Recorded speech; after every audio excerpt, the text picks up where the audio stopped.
This is the new BYD Sealion 5 DMI, and no, that's not a name for a fancy marine biology experiment. It's for a plug-in hybrid SUV, which is fancy in its own right, but doesn't come with a luxury price tag.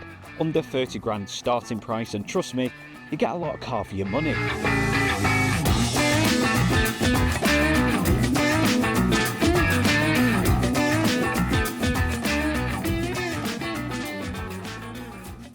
BYD have been one of the fastest growing brands in the UK, taking up 9% of new cars in 2026. As an outsider, it might seem like with all these new models they're churning out, that they might end up saturating themselves. I guess if you've got the blueprints to make an excellent car, then I guess why limit yourself? And BYD certainly don't, especially when it comes to their Blade battery, because it's arguably one of the best on the market. It's the most durable, it's the thinnest, and it's not just net EVs.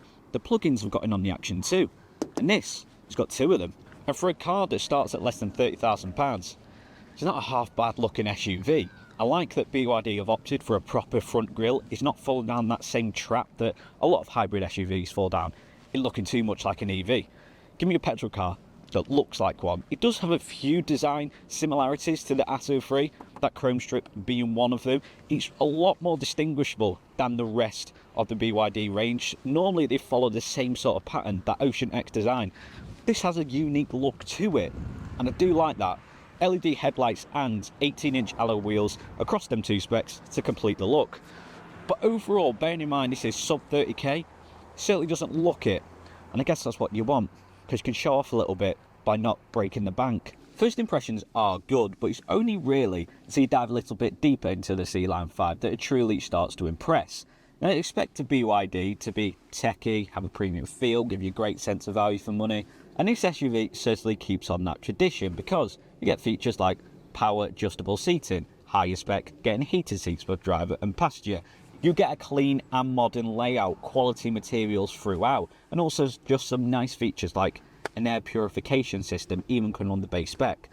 Don't particularly know what it does, how many benefits it gives me, but it's nice that it's there. But the overall look of the interior, it feels airy, it feels comfortable. There's plenty of space and storage throughout. It's comfortable. These seats would be great for a long motorway drive. And because this is a plug-in hybrid, then you can actually switch to full EV mode, with the Sealion 5 housing up to 53 miles of pure electric driving, meaning it's whisper quiet. Although if you'd use this as a family car, it probably won't be quiet any sense of the word. But I guess when you're on your own, you can enjoy the peacefulness. Front and centre, you'll get 12.8-inch touchscreen along with an 8.8-inch digital dash. The system is good to use. Like a lot of BYD, it's full of tech and the tech works properly. It's responsive, the graphics are great. Only downside, there's no spinny screen. Why are they starting to get rid of that? That's one of the things I loved about BYD models. Some people might have thought it's tacky, bit of a gimmick. I loved it, being able to portrait or landscape, whatever you want. You still get a lot of beneficiaries. You'll get wireless app CarPlay Android Auto, built-in sat-nav, as well as 360 park cameras for the top spec, base spec reversing cameras. You'll still get the likes of split screen, so you can have navigation on one, the built-in Spotify app open on the other. But the tech doesn't just stop there. You will get onboard 4G connectivity, wireless phone charging pad from the base spec, and the voice control assistant, which means if you're on your own, at least you've got a little friend to keep you company. Hey BYD. Hi there. Turn on my heated seat. Sure, I'll turn on seat heating. Thanks, love. You're welcome. It's always nice to have a friend. Sitting at 4.7 metres long, 1.8 metres wide and 1.7 metres tall, then it Sealion 5 is a proper family-sized SUV, which means its boot capacity just hits that sweet spot from what you need from a mid-size SUV. So underneath your power tailgate, you'll get 463 litres of boot capacity. Drop them rear seats over 1,400 for when you ship your kids off to the in-laws because you need a much-needed IKEA trip. But 463 fares pretty well compared to its market rivals. A little bit more space would have been ideal. If you tipped over the 500 edge, then this would be almost the perfect family SUV. Although I feel like a lot of cars aren't perfect, but this would be close to it. But still, 463, I think it's more than enough. And speaking of it being an ideal family car, then its rear seats really shines in this area. You'll notice the rear doors open at a near 90-degree angle. Now, I've not got my protractor or compass with me, so I'd say roughly 87 degrees, which means getting car seats in and out just going to be a breeze.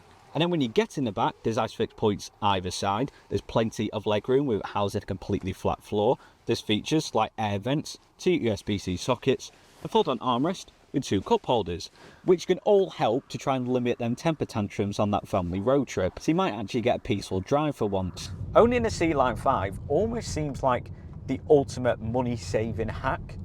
Think of it like the Martin Lewis of the car world, because it starts from less than £30,000, looks and feels like an expensive car, gives you everything that you need to, so you don't need to go breaking the bank to impress the neighbours. And better still, the top spec is less than 33 grand, so if you want more premium features like heated seats, 360 parking cameras, then you can do so for the same price as a basic entry level Kia Sportage.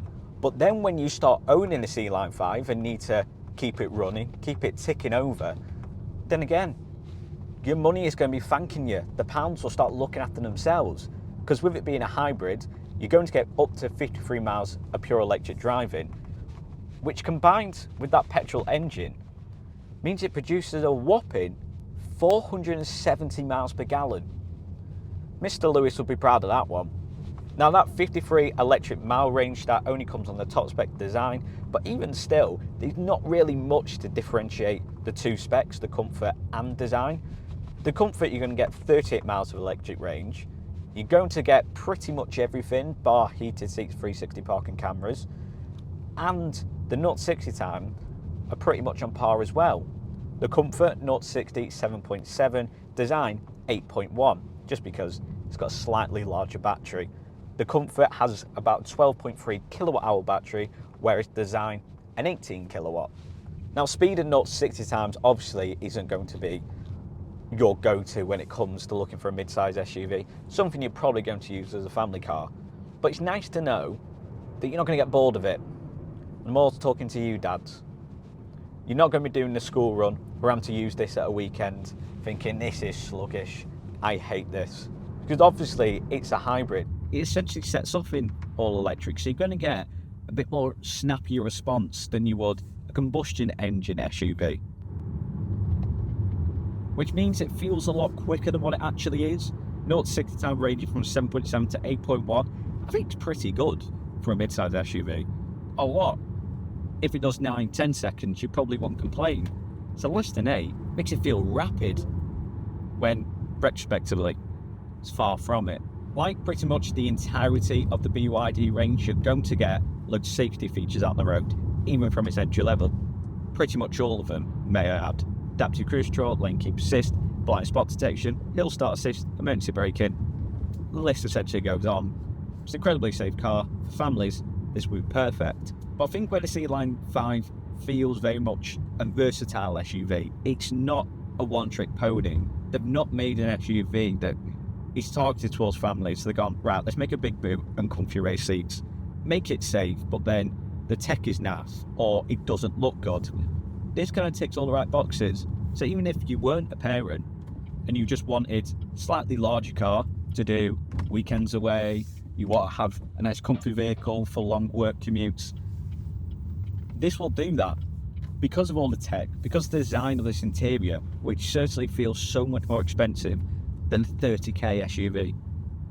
And I kind of summon it up as a 30k SUV because the base and the top spec is essentially a 30k SUV. There's literally £3,000 difference. It's like the layout, this center console is so practical. You have physical buttons in the center. It's not all through an infotainment screen. You do have to toggle the climate controls in the infotainment.